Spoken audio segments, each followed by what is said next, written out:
that is a pretty big puzzle overall to like figure out like who's in which position. So hard to say really, but we have Lelouch on stream again. We have Scapeus on stream again, already qualified. Right, he won Golden Spatula Cup #2, I believe. And, Okay. No one cares about these players right now. We got the turtle intro. We got the turtle board. What else would you ask for? No, I'm just kidding. And then, yes, as you said, a lot of people right here have a lot of different goals when it comes to whether they want to secure their first place in order to be able to qualify or not. But who are you putting your eyes on in this lobby? Now, I'm gonna... Since my man Mujiwara is not here, I'm going to be sticking to Counterfeit, and I'm putting my eyes on Ilko. Last game, he was not really lucky to be in one of the top 4, and thankfully, as production gave us, Mirage is going to be Executioners. Who are you vouching for this game, Mr. Wheaton? I'm gonna put my eggs in the basket of the Aegis organization and say Uni, right? A player that I've had the honor of following for a long time. All right. Going all the way back to our joint history in other games. Twitch Rivals, I've had the honor of him casting him in the final lobby of that. Like he made Worlds last set, I believe. Like he's just such a good player overall, right? And one of those players that you kind of expect to just see in the final like lobbies of everything. Like he's just so good at what he does and playing TFT. So definitely a player we need to look out for. Ging as well. I'm a big Ging stan. I think he's one of the best players we have in our region. And Scapeus, like Scapeus is just. It's just Scapeus, right? Like he's such a strong player. Like, and that's the thing about this lab, right? There's so many different storylines going on. The only player where I'm real like, I'm not really have like a great idea about what's going on here would be Monsieur Todd, which is a player I'm not too familiar with. Yeah, you know what? I love this intro. If I died, I want you to be there giving words of my friend Scapeus. It's just Scapeus, and that's it. He refuses to elaborate further. A super giga chat intro given right here from Wheaton. Just Scapeus. Now, I find it very, very impressive that he had the lux and he has the luxury to go for an Astral opening right here, as we're speaking about him. And we have elaborated so many times why Astral on the start could be so good. Now, with the gear upgrades, you might be looking to continue and commit to the Swift shots and the Twitch that you have. Or with the Celestial Blessing, you can commit and continue to the Astrals, or you can just ignore everything I said and go with Dark Flights. I mean, he has the Dark Flight open available to him, right? Yep. So he can kind of look what he wants to do here as well. I think that's the interesting one here. He made the Seeks YLCO here with a decision here that has to be made. Ricochet never really has come back into the meta after failures. Kind of took the nerf ham as a composition. We've seen Metabolic Accelerate. I think it's the best. It's just the best catch-all Augment, especially because he is going to be going for the Lagoon opener, so you can kind of tank that in the early game. Has some pretty good pairs as well to sit on here and move a Malphite in the shot. Yeah, specifically, I completely agree on the metabolic pick right here. We said last game when I was commentating with Mix, with the Astrals or the Lagoons, you're not really looking to win on the early stages with Lagoons or Mages with Astrals. Except, of course, if you have the perfect start, considering the components, you can push to level 5 early, you get that Silas early, so you can have a Silas, Lux, and a Mage Astral that maybe wins. So metabolic right here is the perfect option for him. Also slams in the Speed of Fusion for the Kai'Sa to maybe, even if he's gonna losing, he can get out there with style. Yeah, he's not gonna lose a lot of HP. The metabolic will make up for that 2 HP, and Yelko, he gets the loss and also remains at 100 HP because of that metabolic. Yeah, and again, the Spear Shot in here is just gonna be a way for him to accelerate the stacks of the Lagoon. I'm pretty sure, right? Like, and anything that we're going to Sohm is worth noting. While a lot of people are like really high on the blue buff or like blue battery Sohm, Spear Shot is not bad on Sohm by stretch of the imagination, because Sohm is at 60 mana. It's not like when he's like, you know, like 40, 50 mana there. But that is kind of about where Spear of Shogun is kind of almost as good as blue buff, right? So it's not like going to be the end of the world in terms of fact that it is going to be a Sohm game. It's not a hurdle item slam.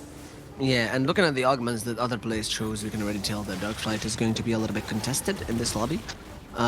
With alongside Scapeus and maybe Fabulotus with that Knife's Edge. Now, Knife's Edge could be going for so many other things. You could play the Skill Scorns with it on the Olaf, you could maybe rely on the Shiryu because of the amount of AD that it gives with the Jaded Whispers combo, and you could also go for so many things. I'm not sure what he might go in here for, but again, Yelko, as we said, is going to be losing these early rounds with a smile on his face. He also has the Speed of Fusion, as you said, to get that mini loot printer Kai'Sa going on with these cats one after another. So he's chilling. Yeah, absolutely right. He's already at 24 casts of Lagoon, so he's slowly but surely going to start to help get into the name of the game, get into the swing of things. Fabulotus here has an early Giant Slayer slammed as well. This is one of those positions you kind of end up in when you have these full gold openers with only 2 components. there are multiple ways of treating these. Sometimes people just decide to go fully open for it and say, you know what, I'm not going to be able to contest people, I might as well take my 20 gold breakpoints. However, he's decided he wants to just slam his item and try to play with a strong combat augment. As you can see, the early level 5 here, as Anaconda really wants to maintain that streak. Yeah, and apparently he's gonna keep that Olaf behind right now for a few while.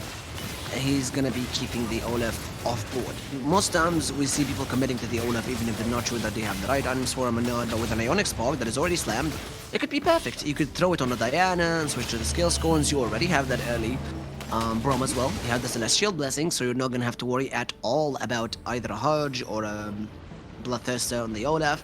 So I think he has a perfect skill scorn situation here. What do you think? I mean, the board itself is like, if you look at the trait tree over the top towards the left side, yeah, everything on that board makes sense in terms of either being Guild, Swift Shot, or Guardian. Yep. So just like, again, it's not playing strongest board, and playing Olaf is not necessarily as high prior anymore due to the nerfs that he did take. Right on the attack for death.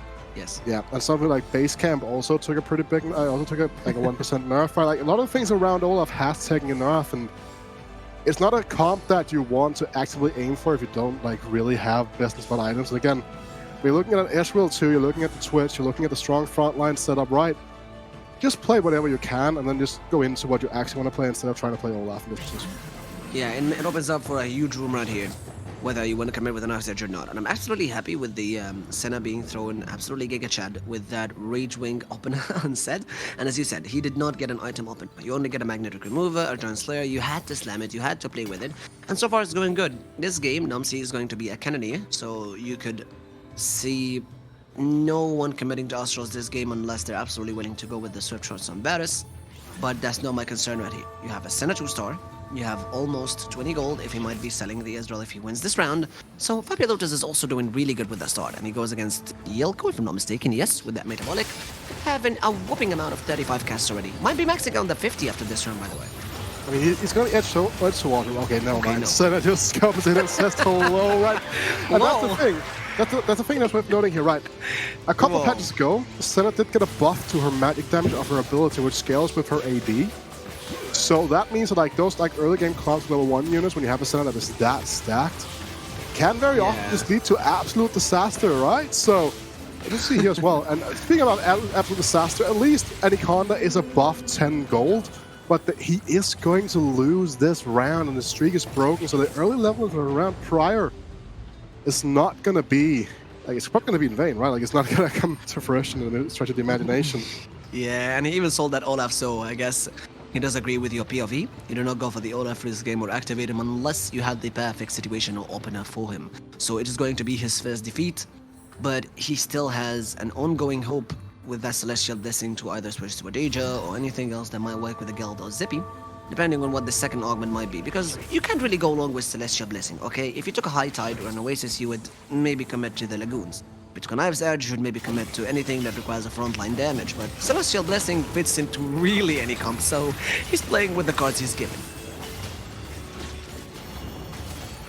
Absolutely does indeed here, as we saw this in Fabio Lotus yesterday as well, a few times on the stream, like the very strong early game streaking, so nice to see that kind of shine through. And again, as a player that I've spoken about as well in the past, as being a player that has kind of had some middling performances on the like regional stage, most of the national stage, quote unquote, right? It's always kind of made its way out of the CIS after the qualifiers, the final stages, right, in the regions in the past, but never really was able to make their mark on those regional stages, on like the the qualifiers for the championships, etc.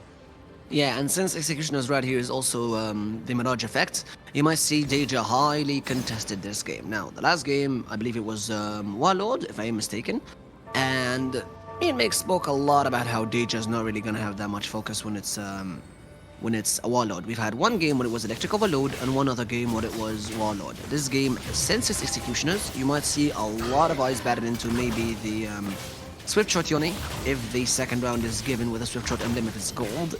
You might see a Swift Shot Yone, you might see Deja highly contested, and you might also see Guild Deja being thrown on board again. I don't think that Execution is that great for Deja. I feel like it's kind of in the same pool as Warlords to a certain extent, where like it's not like high prio, but if you have to set up for it, you can kind of lean into it, right? We kind of can't see that Ging is actively aiming for it, but we also saw him aiming for it in the past, right? He has to Rage Blade this time around. And I'm not saying that execution is bad. I'm just saying that you kind You of don't prefer seeing it much. Yeah, okay. I mean, I feel like to make Spell Sword is probably a little bit better. I'll probably take Dawnbringer over it, right? But again, it kind of comes down to a few different things here. And I said, skip his. He's going to go with the early Seeks here, so again, has the opportunity. Do you remember when Darkflies first came in this meta and in this set, and everyone would just throw a Ziggs Herald or a Protector's Vow or a Locket on these Darkflights, and you would just not see them losing a single round? Yeah, me too. Skipeos is losing 5 rounds right now with that Zeke opening despite the Darkflights, as having 4 of them.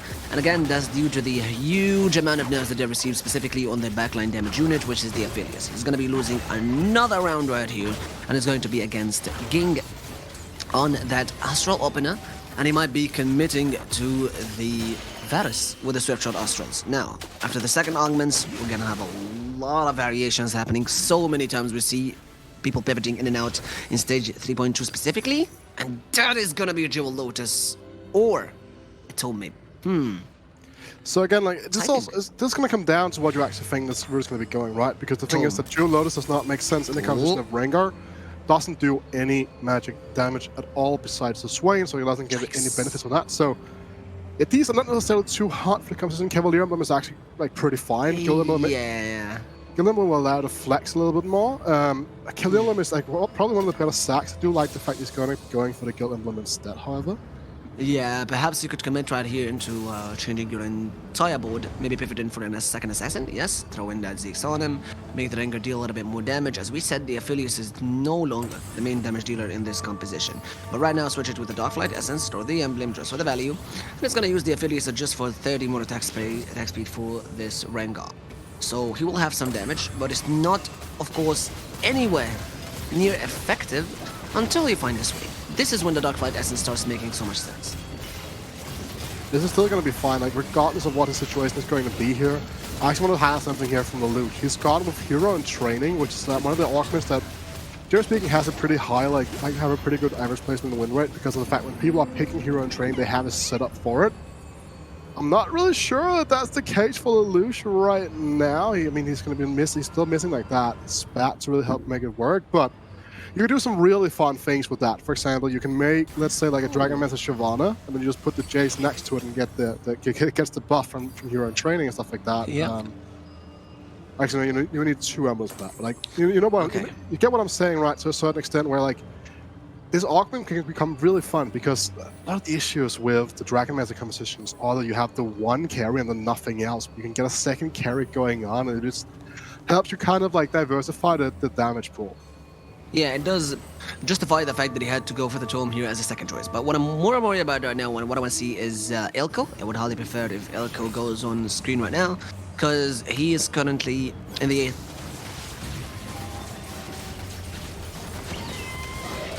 King now has made the B scene with the Rage Burn. Again, is no longer looking for the Deja pivot, it seems. Has gone up there. Could probably be like a Civi angle for him to send it.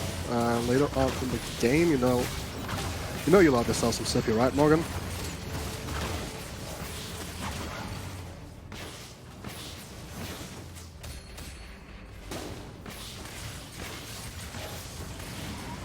Alright, you need here again, slight close fight here today. It's going to be Ging that takes it again. It's not going to be massive in terms of the economy streaks going on here.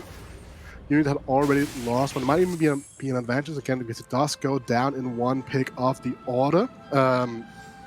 Which is going to be an interesting one for sure here. That's going to be a Pantheon with a sword. That is going to be something that's going to be really interesting to look into and look at here for a lot of players here. Much the top being the one that takes that home.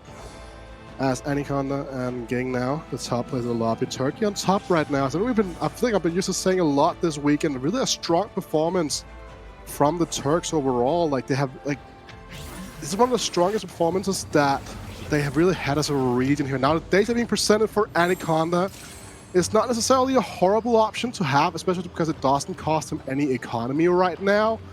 But it is something that we need to look into just in general here. With the Draven's Axe on the bench, a lot of direction could be gathered from that in just a short little second. Even as a Sippy on in the shop, he could consider. A lot of players in this position here would go to level 7, but he doesn't have an obvious addition to the board, and probably therefore will not decide to go there. Goes into Scapea's board here. Scapea has gone for level 7 here, needs to start turning this game around, and if he really wants to ensure himself a position in the later stage of this tournament. But again, look at what the Rengar does, and they're going to get that final item spike coming through here, Rengar 2 and all the good stuff. This is kind of what the composition will end up allowing you to do, and I think that's something that we need to really keep an eye out for here, as he will be breaking Eddie Khan the streak here. If we look at the fight, like in general here, Eddie Khan would probably still lost this even with a level, so staying on 6 here is definitely going to be beneficial for him and his economy.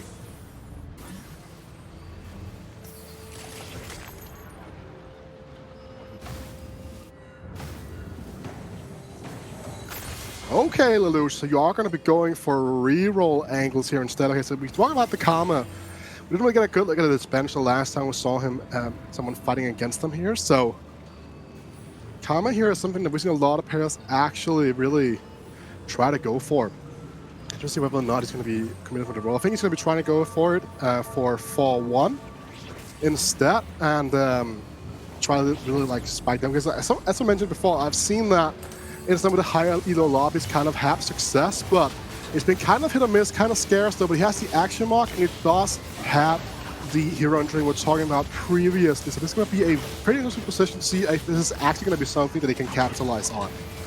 Yeah, and I'm sorry, I just had a small issue, but I'm finally back, so thank you so much, Peter, for that lovely cover-up. And what did I miss? Jing is still absolutely rocking it right here on the 4th place, and I was speaking about Yelko and how much I was scared on him, so I would like to have a look on his board, because with that metabolic, apparently he still has a very, very bad start. 28 HP at Wolves is not something you want to be looking at. Yes, with metabolic, you would be expecting to be losing some of these early rounds, but again, he has 64 gold, and that Thieves' Gloves reminds me of that early install we had yesterday. Now, you don't know what you're having. He has a last stand, so he is maybe relying on that 1 HP comeback, and this is a serious last stand, the first time we actually see it. We've seen people survive so many times to 1 HP, and I was like, oh, you know what? It's a hidden last stand augment, but now it really is a last stand, and with the metabolic, you are missing combat augments. He has to be finding that combat augment to maybe survive in the game. He does here, but now he does have the ability to go level 8 and roll, right? We were talking about the privilege of going for level 8 stand rolling when you are going to be playing these Lagoon angles. So he's going to try to like wait it out for a 4-2 angle instead. Just give himself the best odds of hitting here. Speaking of hitting right now, Lelouch hitting all over the shop now. Hits the set, hits the Karma. This is where his composition will really start elevating himself, because he already has the front line ready to go, right? So pretty strong spot for him to be in right now. You're just going to see him starting to push the levels. And then obviously as the game goes further on, we'll just try to find better units. Speaking of better units, that's a Graves 2 on the opposite side of the board. Yeah, and a Goblet is going to be going this way, but you know what was really funny to me? Why does the Thieves' Gloves have to give him a Herald on a Silas and a Rapid Fire? What is he going to be doing with that? Bash people with his chains over and over, maybe try to put in some damage with that Mage? Nothing. The Thieves' Gloves value given in that Silas yields 0 value, sadly, for Ilko, so I don't think he's going to be having any luck in that final round. And again, with the camera going in Lelouch right now, which was a player that we spoke about too many times in the last round and how effective he was in that lobby, Ilko again yet loses another round with 17 HP, and he can afford about 2 more, I would say, before he gets to the last stand and starts using it. And now it's going to be the final set of augments. It's not a prismatic, it's also another gold. And what would you look for here if you were in Scapea's place? I don't think he has enough items. Maybe that would be really good. But he decides to reroll, and better together on the Dark Flights. So better together it's a little bit worse now that it gives the Iron Solar the Locket rather than the Protectors as well. Protectors, yes. In this specific position here. And it could honestly be a second win situation, but again, it's almost kind of counterintuitive to a certain extent, right? Because you want your units to die at the end of the day. They're all good.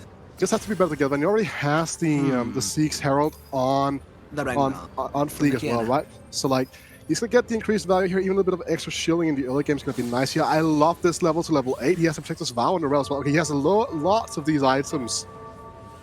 And he still doesn't commit to the Locket apparently at all. And the last Whisper might be going on any of them. But he still decides to stick with the Dark Flight Essence for the Swain, at least for this round, before he can see and decide what he's going to be doing with that Herald. Is it going to be fully stuck on the Swain, maybe, but that doesn't give him enough value. And again, the Essence is possibly one of the best values you can get from an item right now. Keep in mind that if he also does this, the guild emblem gets thrown completely into trash, and now he has to decide whether he gets rid of the Tome of Archives or Ancient Archives, whatever it's called, the guild emblem, you get what I mean in the start, and that makes him play with almost 2 augments, just the Darkflight emblem and the Better Together, or he uses it for the Darkflight Essence and just relies on 1 Herald for the Darkflights. I mean, there's like a single Darkflight Essence here with the specific build is a lot better.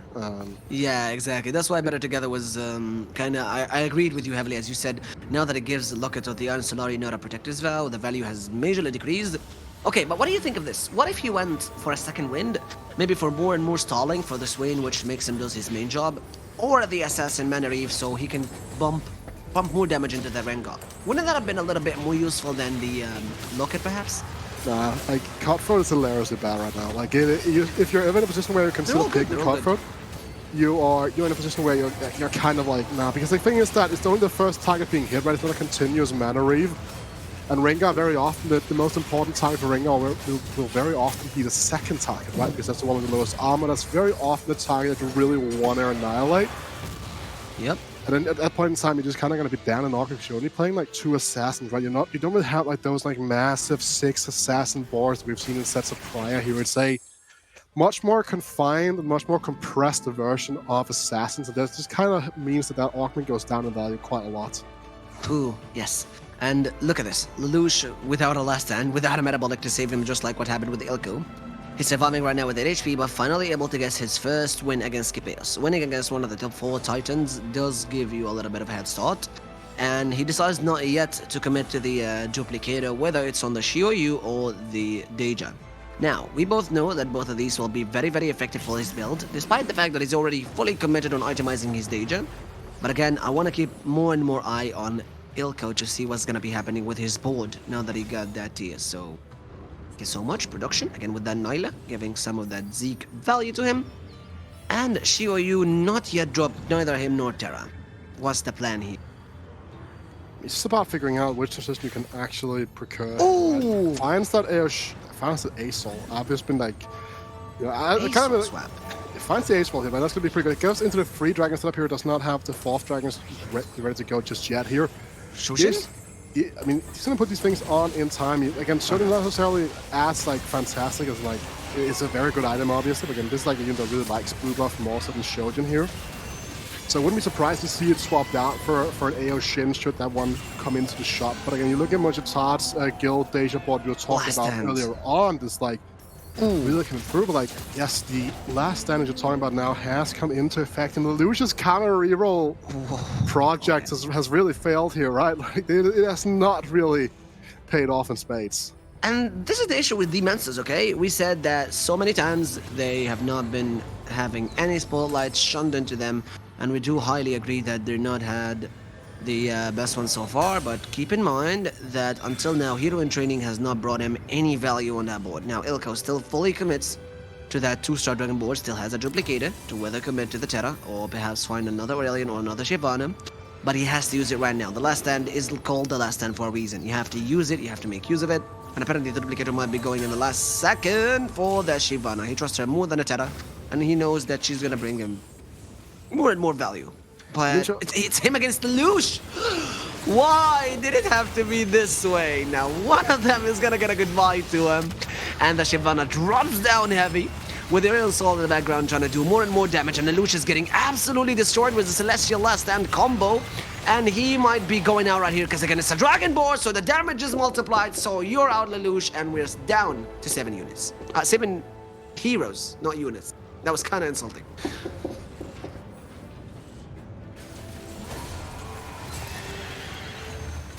And another Rage Wing right now drops over to the board of Anaconda, and Ging is also dropping down to 29. So many times you spoke about this specific player when he has his rounds 1 after 1, and you spoke about Ging so many times, but it's not going so well for him here, Wida. Yeah, like again, like this is it's a hard spot to be looking for, right? Like he's looking for double items with Deja, but the thing that kind of happens when you are in these auto dragons, it becomes quite hard to like get quote-unquote 2 items lined up and ready to serve here. Blue buff would be fantastic, but there's no Yasuo to look for either, right? Like he has a couple of rolls here on level 8, finds the Pantheon too. That is going to be a welcome addition to the board. However, it does mean that you're not going to find that Yasuo most likely. Can obviously just put in that Jace and call it a day, or might move the BT over, something like that. This is an important decision here. It's a really rough one to make as well, because it's not an easy one for sure, which also you really would like healing on something like the Pantheon here, but now Pantheon is going to be more of a traditional tank. Could even see the blue buff be moved over to the Pantheon as well, but he has been mana locked, so might not be as strong. It goes with the Spat instead. I think this is fine. Yeah, perhaps the Spat with the correct option right here. But again, Ilko is still alive, but we're apparently going with the board right here against the Mirage with the Deja. It's a Deja versus a Deja right here. One of them with the Rage Blade, the other one also had the Rage Blade, except the other one is the Ginsu's Reckoning. So that attack speed is going to make all lot of difference. And the guild with all the lifesteal and Omni-Vamp going on him will be just enough for Ging to get his first win and finally make all of that low streak against Monsieur Todd. And was my French accent good? I have no idea. I don't know how to speak French. It's also worth noting, right, that like Todd's board is going to be a lot stronger because of the fact that he has the guild vertical available to him as well, where the board from Ging is kind of just more locked in as well. Like the Ginsu's Reckoning you're talking about is just better than the Ginsu's Rage Blades, etc. here. But now, YLCO has found himself the 4 dragon board on a last stand here. So it's not quite Ascension, right? It's not there, but it's kind of a similar stat that they're working with, right? So pretty interesting for sure here. The Shyvana 2 is more of like an aura carry, secondary carry, while you're still trying to find that AO Shen to be a little bit more of a consistent damage dealer than this Asol. Yeah, and with all of these stats being buffed right into the Asol and the Shioyu and the Jace, with the Chalice and the Zekis, with the bone coming down from the Shyvana, it does a lot of damage. And despite the fact that the Rengar did his target check right on that Aurelion Soul, but again, the Omni-Vamp that you get from the Celestial Blessing Last Stand combo is keeping him alive for all of that time. Star busted after another star, and he will be getting that round. You do not need 6 dragons in order to have a successful Asol. And I can tell that Mix right now is a little bit unhappy with an Asol winning in the lobby. It was just like, he was 1 HP. He was 1 HP, but no. Ilka survives for another day. Whooping amount of wins right now. It's coming back to 11 HP. And that's just the power of the metabolic accelerator, right? He gets to maintain his HP here. We get to a position where he could actually end up taking a loss and still surviving while having last stand active. I believe that is actually a possible interaction, so that's kind of going to be fun to watch out for here. As a Lucius counter reroll experiment, it did fail quite dramatically now, so only 7 players alive, as we're talking about. So now we're going to be going over to Unique's perspective, who is going to be on a more traditional Xayah guild vertical, but only 2 items on the Xayah, and one of them being that Edge of Night means that he is not really going to have a lot of damage come through, like in terms of like pure damage items. So that's actually real unfortunate here as well, because the Edge of Night is kind of meant to be a counter to these kind of assassin boards. Yep. To ensure that Xayah drops the aggro. He even positions for it, but due to the fact that Sippy comes in and then walks back again, means that Rengar's aggro actually ends up going back onto the Xayah again, also because of the fact that Xayah's armor is probably the lowest on the board at that point in time. So when the ability of Rengar comes through, it is going to automatically jump there. And now, fully completed items carousel here. Ging could find himself a Protector's Vow Yasuo, right? He also is on that better together. And that is going to be the case. What does Ilka do with that Titan result? Maybe it might be going on the Shioyu, which makes like a perfect sense. With an item being slammed on that dragon, and then you have a Dragon Ball with the last stand, and you do not have an Ascended Boy, you just have an Ascent with that last stand. You don't get to complete the sentence because you don't get the full stats, but again, with the Celestial Blessing, you do have a lot of lifesteal on him, you have a lot of Omni-Vamp, given to the Deja as well. The Guild Emblem and the Guild Deja has been one of the most dominant picks that we've seen happen lately. But as you said, again, it's not best paired when it comes to Executioners, but with the Translayer and the Ginsu's Reckoning, the amount of attack speed you'll be getting through her and the damage that'll be going with the Mirage Execution will be nice to finish off a few targets. Now, will he roll for the Jace? Will he find another Shapeshifter? Perhaps to give Jace some HP. You have a lot of options setting right here. Will he go for a Yasuo? Maybe a Bod? Maybe anyone? Or roll for that 2-star Jace could help him to get to the second, but now One of the most annoying things is when you play against a Rengar. He does not finish off the job because he jumps up to another person, so it's not going to be an issue for the Deja at all to survive, but the Zippy keeps going back and forth with that Ionic Spark and the Sunfire. There's going to be no lifesteal at all given to these Dark Flights, and the Deja's going to get all the time to stag that Ginsu's Reckoning to get him the board and truly reckon Skipeas. You're absolutely right. You just kind of like to see how the fight patterns go here, right? Again, I was talking about, well, CEO could lose a fight and still be in the game, which is very counterintuitive for Last Stand. But again, it is noting that he only has one combat augment, right? I mean, I guess he has two right now with Last Stand being active, but he's going to be down and a combat augment on most players in the lobby here in triple goals, because very often in triple goals you'll see players kind of prioritize combat augments. At least that's like what I prefer to do myself. And sometimes we end up going with like too many like economy arguments or doesn't really impact your board directly. You'll end up just losing out in the later stages of the game to players who have multiple combat augments. Ooh, but watch out. He swapped his units way too quickly, and now the Aurelian Soul does not have that monolith buff. But that doesn't matter. Against such a board, you know that the front line is going to be taking most of it. And once the Jace transforms with that armor and magic resist buff that has happened to him recently, which I consider a buff, not nerf, because it turns him into a very strong front line. But apparently, no, I was wrong. The Deja's too strong and Ilko goes out. Despite the Last Stand, despite the Metabolic, despite having a 6 or a 7 win streak, the Deja Guild will take him out of the composition. And Counterfeit, I'm sorry, man. I'm sorry. It is not the day for UK. It is just not right now, right? But again, it can happen again. And in triple goals, you can get some pretty awkward hands dealt with to you, right? And that's kind of what we're seeing right now. You need here another player I was talking about at the start of the game. Currently at 1 HP, gets another Edge of Night here. Definitely not ideal either here for him, right? He would probably prefer to see another frontline item or something to help his Heck Rim perform better. As well, know that he's also on gear upgrades, so we have 2 players on gear upgrades right now, so maybe just end up going on Twitch, actually. Just for Twitch to get that extra attack speed. That's a Shyvana, that's a Shyvana? That's a very important pivot point here, right? But again, the issue is that he is on gear upgrades. He has to figure out like how many guild upgrades and which guild upgrades will he want to sacrifice Shyvana, right? And he's not gonna Exactly my thoughts. Exactly my thoughts. You made it seem like it's the hardest decision that he's gonna have to do in his entire life. He wishes he could have that Infinity Edge instead, the Zenith Edge, instead on the Xayah. But again, the Edge of Night does give him a lot of value for her to survive, for the AD, for the attack speed buff. She doesn't die as quickly. But now, going against Ging, it might be the final round for Unity, which was the player that you set your eyes on. But apparently, against the guild, as you said, he doesn't know who he wants to sacrifice. But apparently, it's going to be his entire board being sacrificed, and the Deja will survive against the Dennis Edge Zeppi, and Unid is gonna go out, and we're still stuck with 5 people still in this lobby build. Anaconda also goes out, and we're down to our top 4 from this point. 6-2? Only 4 people? Not too early, but I thought that Unid might have a little bit of a chance, to be honest.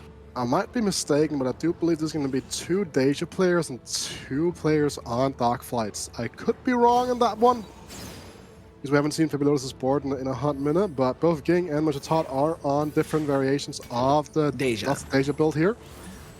And he is slowly but surely going to transition into what seems to be a more Fall Draken-esque build, potentially, here, with the guild emblem here, potentially. He's could very easily go on to something like an Aeotian 2 once like that has been found instead of the Deja just being that final way for this composition to really elevate itself. Yeah, and this is the thing about gear upgrades. They make this Deja way too strong, so he does have the perfect board to destroy again the Dark. The thing about Guild Deja is that she doesn't suffer from assassins. Okay, say you have an Astra board. That Varus is so unprotected against assassins. Say you have a board that has Zom, you're so unprotected against also assassins. Nomsi, same thing. The boards that rely mainly on one carry, if you're not able to clump, if you don't have enough shrouds, if you don't have a Zephyr, they suffer heavily against comps like the Scale Scorns one with the Diana just wreaking havoc upon everybody. The Dark Flights again, because as you said, the Rengar recently is far more played, with Swain being your sole frontline unit able to tank 6 or 7 firing into him, while the Rengar finishes the job. But this is the thing, Deja is so hard to kill with guild upgrades when she has that guild emblem on her, because she's getting a lot of armor from that Zippy. It's all multiplied for her, and the 250 bonus. See, it's hard to spell as hard it is to reach from the Deja side here. Again, with all of that Omnivamp, I think that the guild Deja will be far better, if I ain't mistaken, than any other Deja in the lobby. But it just happens to hit earlier this time, and I will be wrong, as Jing takes the round against Monchol Tate. What? Okay, Fabulotus is on a 4 dragon board and not a dark flag. Christ. So I was mistaken for a second here. Looks to be a pretty strong one off that as well now. And that's kind of been the tendency that we've seen so far over the course of this weekend, has just been the 4 dragon boards really reigning supreme. And it's kind of endemic to the set right now, right? Like after the players got it down, it's like, how are we gonna do the transitions, that they become second nature, kind of like we saw with the dragon augments in the last set, where it's kind of like, okay, cool, we now know how to make our transitions. Now it's time for them to dominate the meta here. But a TG being found here for that Hecarim with double aura item as well, can pair up nicely with that build together just for that one round. Now, I'm still sticking to the fact that the guild Deja should be stronger with the items that she's given, except that the maybe combat positioning was not the best right now for Monchol Tate. Still putting my hopes on him. I still believe that this Deja will be the better one in the lobby. Maybe perhaps the last time the positioning was not that good, and the positioning of the Yasuo with all that CC on the blue buff and the Protector's Vow did give him a huge chance, but against the Dark Flights, we'll see who might have. Still, you have that 2-star Ranger who still not fully reached his potential. 3-star unit, but with the Dark Flight essence, he's just too damn strong. The Deja does not get enough life steal, and that might be it. Jing will have his main carry unit fall down, but still, you have the Cavalier on the Nunu, but it goes backline to find that Graves, and you have a Pantheon that is not going to provide you any value, and the Dark Flights will bring Ying outside of the lobby as long as Monsieur Tate, and guess what? I was wrong again. Ging has a better defeat value at -2 HP, so he does get to be a third, and now we're down to our top. Fabulotus and Skipeas. Yeah, so we're down here now in the 1-1 in the heads-up situation here. And pretty much it is going to be heads up for most of the players, right? You're looking at 18 gold for Skipeas, not a lot of upgrades you can start rolling for here. Not enough time in the fight here to ever really start angling for a level 9, so a lot of these upgrades you want to make here won't be actual upgrades. Alright, there's no double trouble. These Ringers are staying as 2-stars for now. Yeah, I guess I'm just gonna stick to being always wrong, Monka S, after seeing all of these boards right now. And it's going to be Fabulotus again against Skipeas. If Skipeas loses one round, he's gonna be out, but with the Dragon's board, he does have that damage coming out with the Aushin. He's able to survive with the Archangels and the Spirit Trojan, but he doesn't get a second cast on him. And the Dark Flights are still alive, trying to do anything against that Terra, who will be absolutely unarmed at defeating Skipeas' board. Fabulotus manages to get a pretty nice one against him here right here, Skipeas. And it's gonna be another round of these two. Dark Flights might be winning the entire lobby, and the better together should have been the better option, as we guessed at the start. You have two Rengars, which are able to destroy that Aushin. Would you swap on the Monolith, though? I mean, it's hard to say, right? Because again, like, going for the full corner strat here as well is also kind of a traditional way of dealing with assassins, right? But I was thinking, like, there's no spot that I played from a lot, because though I haven't gotten the chance to play a lot of these 4 dragon boards myself, and transitions sometimes, you know, I'd be a little bit too ambitious and not really fully on the Dark Flight Ringers. I mean, I was very big on the Cannoneer aspect of this instead. I've tried to play this a little bit, but it's not something that really has a lot for me personally, if you could say that. Now, again, see a meta transition coming out here from Fabulotus here, just trying to figure out if there's any way for him to take home the victory for this game. That is going to be the big name of the game here. Goes back into the 4-board angle here, can get the Jace too as well. Let's figure out here, is he going to keep rolling for his 2-star dragons instead here now? This is going to be the important thing to keep an eye out for here as we're going to go into the final fight of the game. Aushin 2 finally pops in the board, and this time the clump is done correctly to keep the Aushin outside the composition, slamming the items as fast as he can. Still has a static shiv and a rage blade outside, but he does manage to throw both of them on the Soraka together to cast more and more. He has a lot of health stumbled right now, and the Aushin is finally safe for now until the Rengar decides to jump on him again, but he finally goes away, does the first cast with the Spear of Chujin, and the Gunblade is able to provide his dragons with a lot of utility to survive, and this time it's gonna be the day for Fabulotus at the dragons one more time, rise in the Dragon Lance, and it's gonna be another win for the Dragon board in round 3 for Fabulotus as he claims the first place against the Dark Flights.